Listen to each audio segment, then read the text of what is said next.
안녕하세요. 오늘 우리는 성경에서 가장 익숙한 표현 중 하나인 하늘과 땅에 숨겨진 아주 놀라운 비밀을 함께 파헤쳐 보려고 합니다. 우리가 늘 알던 것과는 전혀 다른 굉장히 흥미로운 해석을 따라가 볼 거니까요. 기대하셔도 좋습니다. 보통 성경에서 하늘과 땅이라고 하면 당연히 우리가 발 딛고 사는 이 지구와 저 광활한 우주를 떠올리잖아요. 그런데 말이죠.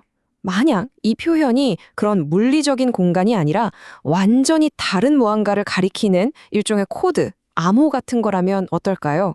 이게 바로 오늘 우리가 함께 풀어볼 미스터리입니다. 자, 이 거대한 수수께끼를 풀 첫 번째 열쇠는요. 놀랍게도 성경의 가장 첫 페이지, 첫 구절, 바로 그 원어에 숨겨져 있습니다. 지금부터 창세기에 숨겨진 코드를 하나씩 해독해 보겠습니다. 정말 우리에게 익숙한 구절이죠. 아마 성경을 안 읽어본 분들도 한 번쯤은 들어보셨을 거예요. 하지만 이 평범해 보이는 문장의 첫 단어부터 깊이 파고들기 시작하면 우리가 전혀 상상하지 못했던 새로운 의미의 문이 열리기 시작합니다. 자, 보세요. 성경의 진짜 첫 단어, 히브리어 베레슈트입니다. 이게 그냥 태초에 라는 시간적 시작점을 뜻하는 게 아니라는 거예요. 어원을 쭉 따라가 보면 머리를 뜻하는 로쉬에서 파생된 레시트, 즉 첫 번째 것, 으뜸인 것이라는 뜻이거든요. 그러니까 머리 안에서 혹은 어떤 첫 번째 원리 안에서 모든 것이 시작됐다는 훨씬 더 깊은 철학적 뉘앙스를 풍기는 거죠. 근데 여기서 코드가 한 겹 더 벗겨집니다. 언어학자들이 베레시트라는 단어의 첫소리, 배에 주목하는데요. 이게 주모 안에라는 뜻이면서 동시에 집을 의미하는 히브리어, 바이트와 발음이 굉장히 비슷하다는 겁니다. 그래서 이 첫 단어 안에 이미 집 또는 가정이라는 개념이 숨어 있다는 해석이 나오는 거죠. 우연의 일치라고 하기엔 너무 절묘하지 않나요? 자, 그럼 정리가 되시죠? 이 단서들을 쫙 맞춰보면 창세기 1장 1절은 더 이상 우주 창조 이야기가 아닙니다. 하나의 머리, 즉 신성한 원리가 하나의 집, 다시 말해 영적인 가정을 세우는 이야기로 완전히 새롭게 읽히는 거죠. 관점의 전환이 정말 엄청나죠. 그리고 어쩌면 이게 가장 결정적인 증거일 수도 있습니다. 창세기 2장 4절은 앞서 나온 그 장엄한 창조 이야기 전체를 뭐라고 부르냐면요.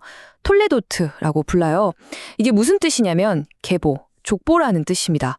우주 창조에 대한 과삭 보고서가 아니라 한 세대에서 다음 세대로 이어지는 영적인 혈통, 즉 가문의 족보에 관한 이야기라는 걸 성경 스스로가 밝히고 있는 셈이죠.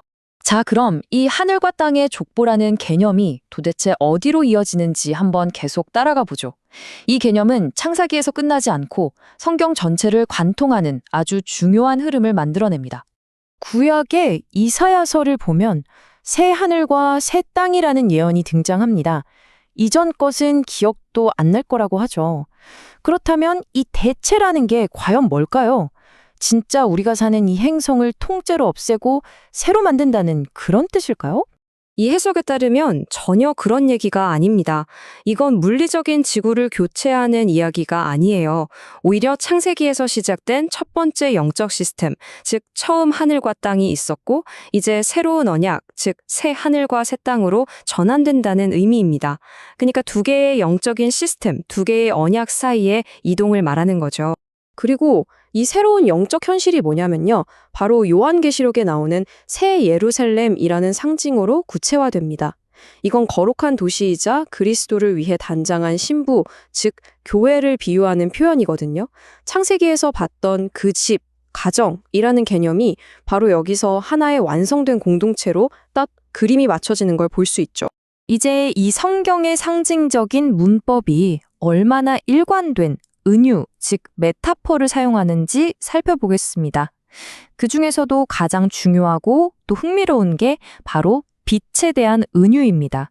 이 논리적인 흐름을 한번 보세요. 정말 놀랍도록 일관됩니다. 1단계, 창세기에서 하나님이 물리적인 빛을 창조하고 이걸 낮이라고 부르죠. 2단계, 신약으로 넘어와서 그리스도가 내가 바로 그 세상의 빛이다 라고 영적인 의미로 선언합니다. 그리고 마지막 3단계, 그의 가르침을 따르는 사람들을 빛의 아들들, 낮의 아들들이라고 부릅니다.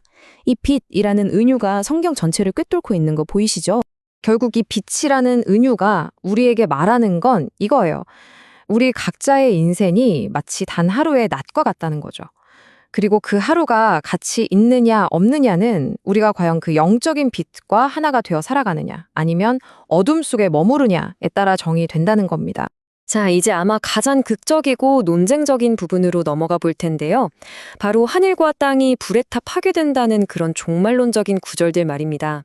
여기에 대한 이 자료의 해석을 들으시면 아마 여러분이 가진 생각이 완전히 뒤집힐 수도 있습니다. 해석이 딱 갈리는 지점이 바로 여기입니다. 보통은 이걸 어떻게 생각하죠? 먼 미래에 실제로 우주가 불에 타 멸망하는 그런 물리적인 대재앙으로 생각하잖아요. 그런데 이 자료의 관점은 완전히 다릅니다. 이건 옛 영적 시스템이 상징적으로 해체되는 과정이고 심지어 그 일은 신자들 안에서 바로 지금 일어나고 있는 일이라고 주장합니다. 자, 문법적인 증거를 한번 들이밀어 볼게요. 베드로 후서 3장은 종말에 대해 이야기하면서 정말 놀랍게도 미래 시제가 아니라 현자 시제를 계속해서 사용합니다. 여기 표를 보시면 풀어지고 있다, 불타고 있다, 녹고 있다. 동사들이 전부 현재 진행형이나 현재 시제예요.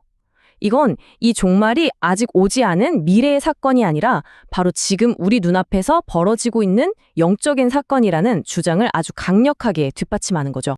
이게 베드로후서에만 나오는 거 아니에요. 다른 구절들을 봐도 마찬가지입니다. 이사야서나 시편에서는 하늘과 땅이 사라지는 걸 옷이 낡아서 헤어지는 것처럼 비유적으로 표현하죠. 그리고 가장 충격적인 건 요한계시록에서는 아예 하늘이 떠나갔다, 처음 하늘과 땅이 없어졌다 하면서 이미 일어난 일처럼 과거 시제로 써버린다는 겁니다. 자, 이제 슬슬 마무리를 해볼까요? 지금까지 우리가 찾아낸 모든 단서들을 하나로 모아서 이 자료가 최종적으로 그리는 큰 그림이 과연 무엇인지 한번 정리해 보겠습니다.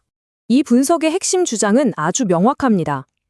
성경에서 말하는 하늘과 땅은 우리가 사는 우주가 아니라 하나의 거대한 영적 족보, 즉 영적 가문이 세워지고 이어지는 이야기를 담는 상징적인 틀이라는 겁니다. 창세기의 언어적 코드에서 시작된 그 집 이야기가 요한계시록의 상징적인 도시 새 예루살렘이라는 공동체로 완성되는 대서사시인 셈이죠. 바로 이 구절이 모든 걸 말해주는 것 같아요. 하늘과 땅은 없어지겠으나 내 말은 없어지지 않는다.